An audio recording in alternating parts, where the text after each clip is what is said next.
Los trabajos y los días, un espacio para el humano trasegar, entrevistas y conversaciones sobre la vida, sus trabajos y sus días. Una producción de Olga Lucía Echeverry Gómez para UN Radio 100.4 FM de Medellín.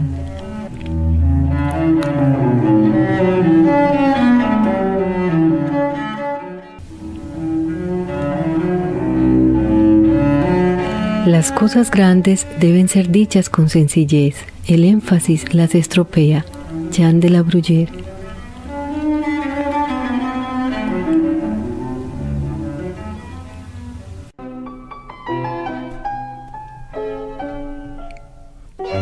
Cordial saludo a todos los que nos sintonizan. Bienvenidos a este programa Los Trabajos y los Días. Recuerden que pueden escribir o para sus sugerencias y comentarios sobre este programa en el correo electrónico lostrabajosyLosDías@yahoo.com.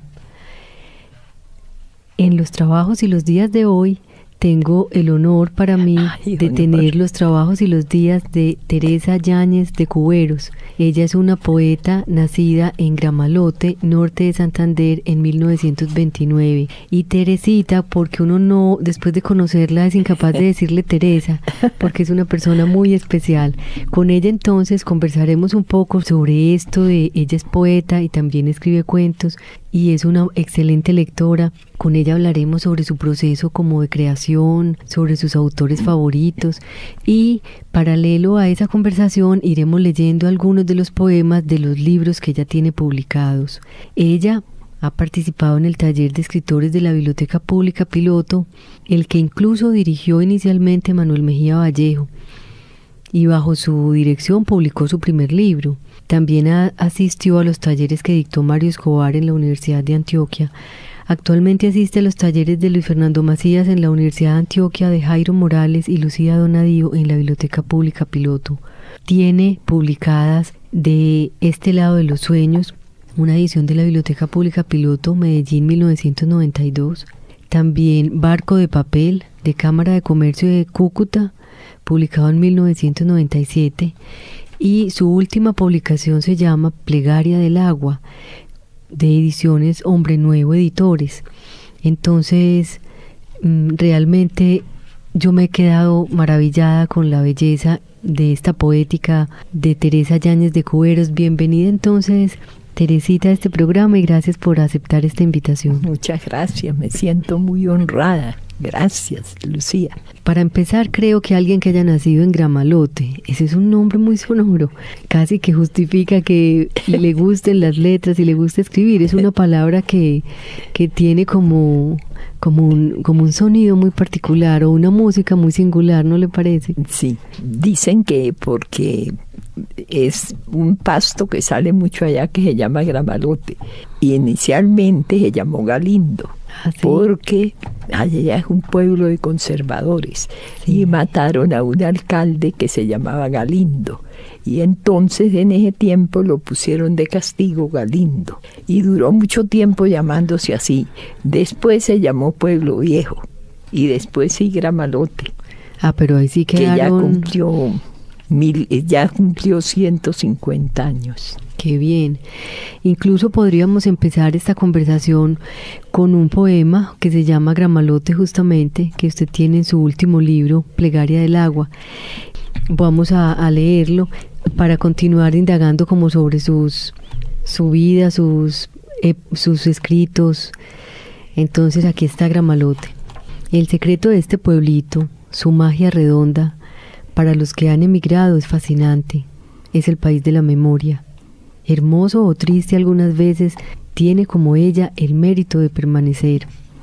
Anteriormente quise escribir infancia y sin embargo dibujé memoria, quizá porque viene a ser una, con el primer despertar al oficio y trance de vivir. Permanece como obra arquitectónica primigenia, porque allí aprendí el alfabeto del amor, con cuya primera letra empieza el nombre de mi madre, primero y sempiterno amor, cimientos que sostienen nuestra parábola vital. Sus calles, plaza, parque y templo, puertas jamás clausuradas, marcaron el camino de la cotidianidad. Gramalote, campo abierto, pequeñísima ciudad natal, río, paisaje, viento y nube del lugar, evocados en la distancia con fervor de oración. Ahí todas las noches son de plenilunio, y la sombra de los árboles custodia una casa, una quebrada, unos montes, donde los años pasaban despacio. Cenizas esparcidas de algunos amores, allá en mi infancia. De manera, Teresita, que yo sí quisiera saber cómo es ese inicio suyo con la escritura. ¿Usted desde cuándo supo que le gustaba escribir? Pues yo ni me di cuenta de que me gustaba escribir, porque fue como natural aprender a escribir y empezar a escribir de todo. Pero yo no me daba cuenta que eso fuera, mejor dicho, yo lo hacía como inconsciente. Y en la casa a veces decían que yo era boba porque hablaba sola, porque inventaba cuentos y se los contaba a los perros o a los terneros chiquitos que tenían amarrados o así alguna cosa. Entonces decían que yo era boba, y yo como que de veras creía que era boba también por eso de gustarme tantísimo escribir. Y yo iba escribiendo en la pizarra y después le mostraba a una amiga, a una hermana mía, y borrábamos, y a veces jugábamos a que nos regañábamos en las pizarras. Sí. Entonces ella empezaba: Teresa es una boba, no sé qué, no sé qué más.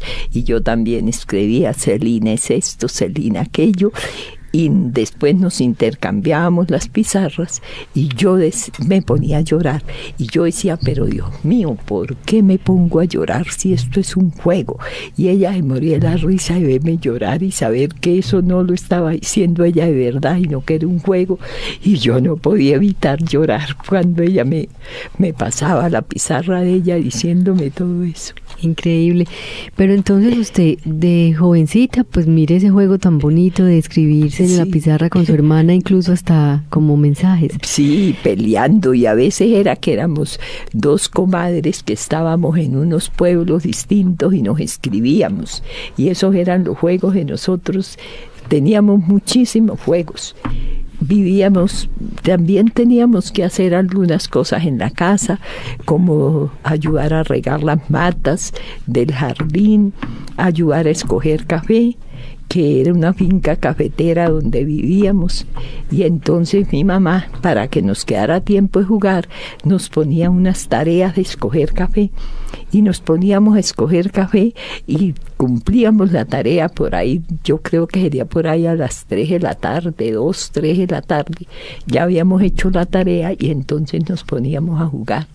Sí. Y jugábamos hasta por la noche, hasta que ya era oscuro, y a veces nos íbamos en la casa y llegábamos tarde otra vez, y en eso no lo pasábamos, pero más que todo era la lectura y la escritura. Sí. Y éramos felices hurgándoles a los peones. Los peones tenían una pieza aparte y allá tenían en unas cosas que llamaban polleros, yo no sé cómo los llamarán acá, que era una cosa como un morral para lado y lado, y tenían cartas de novias y todo eso. Entonces nosotros las sacábamos y las leíamos, y entonces nos poníamos a jugar en eso, que éramos la novia de fulano y que le escribíamos cartas, y Celina le escribía versos porque a ella le gustaba hacer versos y todo eso, y jugábamos muchísimo a eso, sobre todo con esa hermana que era un año mayor, como año y medio mayor que yo. Era muy cercana a usted. Mucho, mucho. Luego pasa el tiempo, Teresita, usted se casa,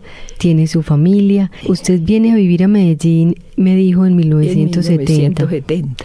¿Y cuándo empieza a asistir al taller de Manuel Mejía Vallejo? Pues en el 89 fue que murió mi hijo. Y yo empecé a ir al taller de don Manuel en el 91.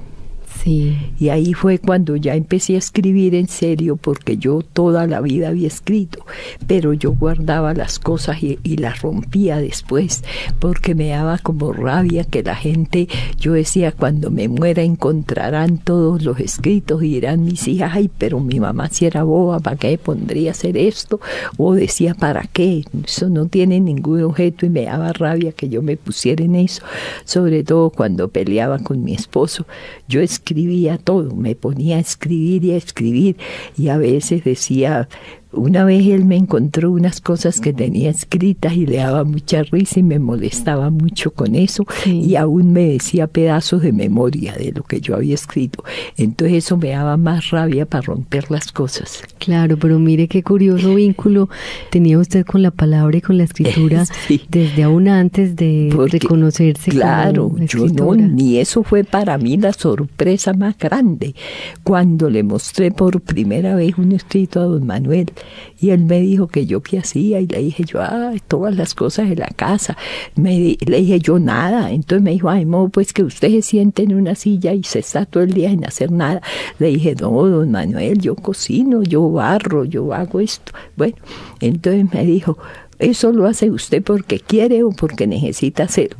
Le dije yo, pues más que todo porque quiero, porque a mí me han ofrecido ponerme una muchacha y yo no he aceptado, porque yo nunca he sabido mandar, ni nada, he detestado mandar, y entonces pues yo prefiero hacer las cosas yo misma. Y cuando me queda tiempo, cuando termino, me doy como premio ponerme a escribir o a leer. Yo tenía eso como un hobby, digamos, pero ni siquiera me daba cuenta que eso era un hobby, sino que era como necesidad. Yo hacía las cosas ligero, era para eso, para que me quedara tiempo, y me inventaba maneras de hacer las cosas ligero. Por ejemplo, decía yo, voy a hacer esto para que me rinda más y que me quede más tiempo de leer y de escribir. Y para mí eso era mi recreo todos los días cuando acababa de hacer las cosas, que me quedara tiempo para poder leer y escribir. Y yo al principio, pues, me regalaban libros los hijos, o las hermanas mías de Cúcuta me mandaban libros, porque cuando estaba en Cúcuta yo sí iba a la biblioteca y sacaba libros de la biblioteca, pero aquí ni siquiera sabía dónde eran las bibliotecas y no iba, sino que las hijas que estaban en la universidad me sacaban libros de allá, o en fin.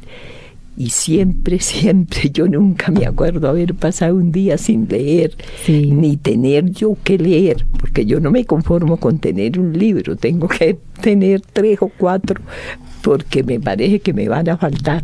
Tengo esa idea de que me van a faltar y yo no concibo la vida con que diga no tengo nada que leer. Y entonces fue justamente una herida de un duelo importante, el de su hijo, el que en 1989 la lleva a buscar la Biblioteca Pública Piloto del Taller de Escritores de Manuel Mejía. Y me contaba usted en una ocasión que usted pasaban los días y no mostraba sus cosas allí a Manuel Mejía. No, porque me daba pena. Y me daba pena con los otros, porque un día él dijo que si no escribían, que ahora estaban escribiendo muy poco en ese tiempo, que si no escribían él no tenía oportunidad de conocer a las personas, porque de qué otra manera las iba a conocer él si no era que le escribieran. Entonces yo llegué a la casa y le conté a mi esposo, entonces él me dijo, escriba unas cosas de esas que usted me ha contado y cuando usted estaba chiquita. Le decía yo, ay Jorge, ¿y eso sí le parecerá a él bien? Me decía, pues escríbala a ver cómo sabe si le parece bien o no, si no lleva. Entonces me puse, lo escribí, pero con un bolígrafo, a mano. Y a él le dio mucha risa porque dijo que no solamente que me había entendido perfectamente la letra y que se veía que antes sí enseñaban a escribir, y bueno, le pareció bien, y entonces me dijo que después que si yo podía le escribiera en máquina. Entonces ya mucha gente me dijo que se me ofreció de que si quería me pasaban los trabajos en máquina, pero no, yo dije que no, que yo los seguía trayendo en máquina. Y así seguí escribiendo. Pero lo más singular fue que usted me decía que cuando en ese momento del taller de Manuel Mejía, por el que pasaron muchas personas, en ese momento hubo un tiempo en que nadie estaba mostrando lo que escribía, entonces ahí fue donde él se quejó, y que usted dijo, yo voy a mostrar esto, si le parece muy malo, pues no vuelvo. No vuelvo, yo decía, aquí nadie me conoce, pues sí me da pena lo que me regaña ahí, pero yo no vuelvo. Y un hijo me decía, mamá, eso es soberbia. Le decía yo, no, mi hijo, eso es culillo, a mí me da miedo. Entonces, cuando le escribí, para mí no hubo otra sorpresa cuando él me dijo, mande todos esos oficios al carajo y póngase a escribir. Bueno, yo llegué a la casa, era como andando en nubes, como no, esa alegría que me dio, pero una cosa, me dijo, y no vuelva a romper lo que escribe, porque él me dijo que ahí se veía trabajo de escritura, que yo le dije que sí, que yo había escrito mucho, entonces me dijo que no volviera a romper ni nada, sino que lo que fuera escribiendo se lo mostrara a él, y que si él veía que, si a él le parecía, que él hacía que la biblioteca me publicara un libro. Y sí, al año siguiente me lo publicaron. Qué bien. Sí, leamos de este lado de los sueños. De este lado de los sueños, que ese son como relatos y sí, como historias en prosa. Más o menos como de la casa de eso, porque como cuando yo escribía de otra cosa, a él le gustaba y me la calificaba, porque él calificaba de 5, era la máxima calificación. Y él decía que de 3 para abajo ya no calificaba, que llamaba a la gente y le entregaba el trabajo, pero que ya él no calificaba. Y él me calificaba bien y todo, pero cuando yo escribía de otra cosa me decía, guarde eso. Y cuando decía, esto sí es para el libro, o sea, como de cosas de la casa. Sí. Y él fue lentamente siendo como su editor, sí, el que le seleccionó su primer libro de este lado de los sueños. Y tenía cosas muy graciosas, pues imagínese que una vez yo puse HP, y él me puso una raya grande y me puso hijo de puta. Otra vez en otro escrito puse yo el C, entonces él también me tachó y me puso el culo. Me dijo, las palabras no son malas, tranquila, escríbalas como le salgan, me dijo. No se cohíba usted de pensar que hay palabras feas y palabras, me dijo, todas las palabras según se usen son buenas. Sí. Yo tengo muchas enseñanzas de él. Qué bien, Teresita. Sigamos entonces compartiendo esos recuerdos que usted tiene de su taller con Manuel, paralelo a esta lectura del último libro publicado suyo, que se llama Plegaria del Agua. Sí. Es un libro nuevecito, salió este año.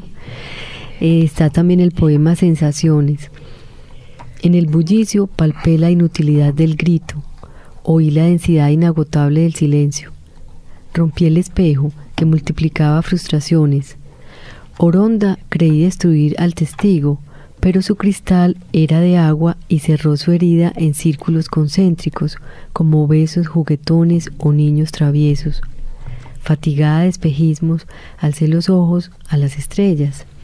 Olfateé la noche balsámica, bebí tu recuerdo, trémula y palpitante, como el pez que acababan de pescar. Su último libro, Teresita Yáñez de Cuberos, es todo de poesía. Yo quisiera también un poco indagar, usted escribe poesía intercaladamente a otro tipo de escritura en prosa. Sí. No tiene, pues, no es que sea poesía un tiempo y luego... No. Un poco escribo una cosa y otro poco otra, y yo no me propongo, como que yo sé ya qué es lo que voy a hacer. Antes de escribir no me propongo. Por ejemplo, en el taller mucha gente se queja de que la hoja en blanco los cohíbe y que se preocupan y eso. A mí nunca, porque yo nunca cojo un papel y un lápiz para escribir, sino que yo pienso primero. Y muchas veces pienso cosas generalmente en los buses, o cuando me voy a dormir y resulta que las repito para que no se me olviden, y a veces cuando llego no me acuerdo absolutamente de nada. Y por la noche, al otro día tampoco me acuerdo, pero así en el día, y cuando también siempre escribo todos los días, pero no porque yo diga ahorita voy a escribir, sino porque de buenas a primeras pienso alguna cosita y voy y le escribo. Pero soy muy desordenada. Por ejemplo, escribo aquí y guardo el papel, a otro rato escribo en otra parte, y tengo una hija que ella es la que me pasa en el computador y ella es la que me arregla. A veces pongo, por ejemplo, termino un párrafo ahí y después lo leo y se me ocurre otra cosa, pero ya he escrito debajo. Sí. Entonces pongo una señal, a veces una X, otras veces un asterisco, otras veces 3 bolitas cositas así y las voy poniendo cuando termino. Y entonces ella se fija en eso y se vuelve y busca y entonces me escribe. Sí. Qué bien. Y entonces ella es como en este momento su asistente. Sí, ella es la que me ayuda, pero ella trabaja y le queda muy difícil. Entonces yo más bien no le doy porque pienso en que ella también tiene que descansar y todo, ella trabaja. Y entonces antes era que ella no trabajaba y me estaba dedicada a ayudarme, pero ahora pues friego más por lo que ella no tiene tiempo. Y ella me dice, mamá, hace días no me das, ¿qué pasa? Le digo yo, mija, ahí tengo. Y dice, pues cuando tenga tiempo. Y a veces viene y me dice, bueno, vengo por lo que tenga. Y me va y me pasa en ratos que ella tiene libres. Qué bien. Leamos Plegaria del Agua, Teresita, bueno, el poema que le da nombre al libro. Ah, bueno, sí, señora. Agua dulce que vivorea en las acequias, que en el fondo del cafetal escucho correr azulenca, plata y oro. Si la calienta el sol o la grisa la lluvia. Agua campesina, silenciosa, luminosa, compasiva, nocturnal, agua despeñada. Mar verde azul, ópalo cambiante, callejón, agua de pozo, río, gota, llovizna, nieve y hielo. Agua hecha nube, brillante, enamorada, azul, verde tornasol, subterránea, arrasadora, diluvio, aguacero, brisa, arroyo, río fluyente bajo las piedras renegridas y la hierba alta, rumorosa entre las cañadas. Lávame, sujétame, rodéame, estreméceme, abrázame, refréscame, acaríciame, arrópame, deshace el dolor como los barquitos de papel que echaba a navegar cuando niña. Con lengua sedienta soy tuya, me colmas, agua loca y feliz que se despide con monótono son, en un cuenco dejado a la intemperie. Con lengua sedienta soy tuya, me colmas, agua loca y feliz que se despide con monótono son, en un cuenco dejado a la intemperie, como si un niño con dedo torpe tocara una sola nota en un piano desafinado. Sosténme cuando me barre por dentro el agua del dolor, el agua mala de la incomprensión y el desengaño, cuando hurgan mis raíces con dedos de metal. Agua hermana, agua bendita que conservo en mi alcoba para que alguien escriba una cruz en mi frente como bendición final, cuando me invade el mar de la muerte en su inmensidad. Vaya uno a saber si en los caudales acuáticos, bajo las piedras sumergidas, yacen las últimas palabras de los ahogados. El quejido es el son del agua lenta. Tarda más tiempo el dolor en diluirse que la gota de agua en la tierra árida. Aguas que bajan de las peñas y las hadas hilan en sus ruecas de cristal. Algunas veces el agua calma su sed en mi propio vaso. Es un poema muy bien llamado Plegaria del Agua, y esa última frase, ese último verso, algunas veces el agua calma su sed en mi propio vaso, es absolutamente perfecto, Teresita. ¿Usted tuvo cuántos hijos? 12. 12. ¿Y de esos 12 tiene vivos? 7 nomás. ¿Y alguno de sus hijos también heredó ese gusto por la literatura? Juan Manuel, al que mataron, él decía que él iba a ser un escritor. Me decía, mamá, yo voy a ser un escritor y voy a tener la biblioteca más grande, porque él lo que tenía era para comprar libros. Él no se compraba nada sino libros. Me decía, yo voy a tener una biblioteca muy grande. Y tuvo la alegría de que le publicaran un libro que se llama, un cuento en un libro que se llama el cuento En un bus de 10 pesos. ¿En un bus de 10 pesos? En un bus de 10 pesos, sí. ¿Qué edad tendría Juan Manuel? Pues él murió de 22. ¿En qué año? En el 89. Sí, ya siempre tendría como 40 y pico ya. Sí, señora. Y su hijo escribía, a él pues le gustaba, y él fue el heredero. Le encantaba leer y escribir, y tengo también unos nietos a los que les gusta mucho leer y escribir. Y tengo entendido que ese hijo suyo asistía al taller de Manuel Mejía. Sí, él asistía a ese y estuvo también en el de Mario Escobar. De manera que usted cumplió como con el reemplazo. La ruta de él, y por consejo de otro hijo que me dijo, mamá, eso es lo que te va a ayudar, eso es lo que Juan te mandó, es como una herencia de Juan. Luis Fernando Macías me dice que es como una herencia de Juan Manuel que me dejó a mí. Sí, eso sí es así. Aquí hay un poema muy bello también que se llama La muerte. Y dice: la muerte es flor abierta hacia adentro, tímida, silenciosa y a veces traicionera. No compadece arrugas, ni pieles tersas como duraznos en sazón. Dueña del tiempo, reloj único que ni adelanta ni atrasa. Carga con felices o desgraciados, enfermos o sanos. Interrumpe vidas plenas o les pone justo fin. Ciega, sorda y muda a pesar de su eficacia. Bueno, Teresita Yáñez de Cuberos, yo creo que vamos a tener que hacer un segundo programa. Yo la voy a molestar a usted con una invitación a que retomemos en ese segundo programa algunos de los otros textos que se nos quedaron en el tintero. Yo le agradezco mucho entonces que haya estado en los trabajos y los días, y así mis oyentes también conocieron un poco sus trabajos y sus días. Continuaremos en el próximo programa. En los controles técnicos, Juliana Vasco Acosta. Realización y presentación, Olga Lucía Echeverry Gómez. Sigan en sintonía de 100.4 FM UN Radio.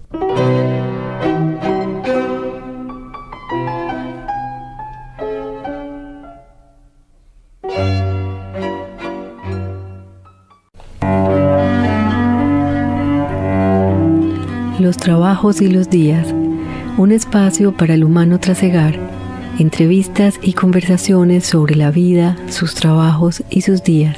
Una producción de Olga Lucía Echeverry Gómez para UN Radio 100.4 FM de Medellín.